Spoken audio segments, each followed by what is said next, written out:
নির্বাচনে বিভ্রান্তি নিরসনে ডিসেম্বরের আগেই নির্বাচনের পূর্ণাঙ্গ একটি রোড ম্যাপ চায় বিএনপি। এ দাবি জানাতে প্রধান উপদেষ্টার কাছে সাক্ষাতের সময় চেয়েছে দলটি বলে জানিয়েছেন দলের স্থায়ী কমিটির সদস্য সালাউদ্দিন আহমেদ। এবছরের জুনের মধ্যে নির্বাচনের প্রস্তুতি শেষ করা সম্ভব বলে মনে করেন দলের এ নেতা। নাজিবুর রহমানের রিপোর্ট। বান্ডেল থাকলে প্রতি সেনমানিতে টাকা বাঁচবে। বিকাশ সেনমানি বান্ডেল কিনে জিতুন প্রতি লেনদেনে। এই বিষয়ে আমরা কথা বলব। গুলশানে দলের চেয়ারপারসনের কার্যালয়ে এক সংবাদ ব্রিফিংয়ে ঈদ পরবর্তী দলের নতুন কর্মসূচি সম্পর্কে সাংবাদিকদের প্রশ্নের উত্তর দেন বিএনপির স্থায়ী কমিটির সদস্য সালাউদ্দিন আহমেদ। বলেন, প্রধান উপদেষ্টার কাছে পূর্ণাঙ্গ নির্বাচনী রোডম্যাপ চাইবেন তারা। আলোচনার পরই সিদ্ধান্ত আসবে কোন প্রক্রিয়ায় নির্বাচনের দাবি আদায় করবে বিএনপি।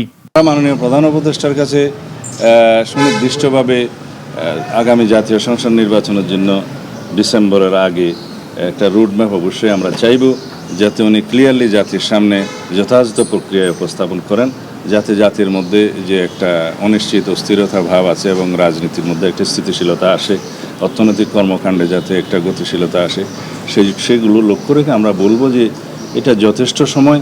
তার আগে নির্বাচন কমিশনের সাথে আমরা আলোচনা করেছি, তারা জুনের মধ্যে সমস্ত প্রিপারেশন সমাপ্ত করতে পারবে।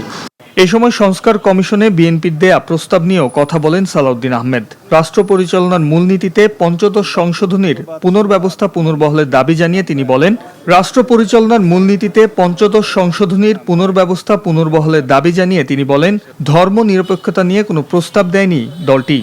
রাষ্ট্রধর্ম নিয়ে কোনো সুপারিশ তো বাতিলের আসেনি, সেটা সংস্কার কমিশন মেনে নিয়েছে।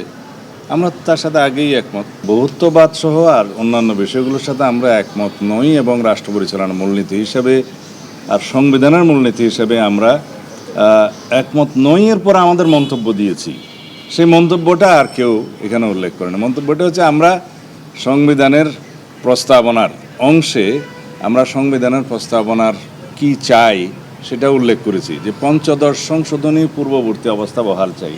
এনসিসির মাধ্যমে জরুরি অবস্থা জারির বিপক্ষে বিএনপি বলেও জানিয়েছেন দলটির স্থায়ী কমিটির সদস্য সালাউদ্দিন আহমেদ।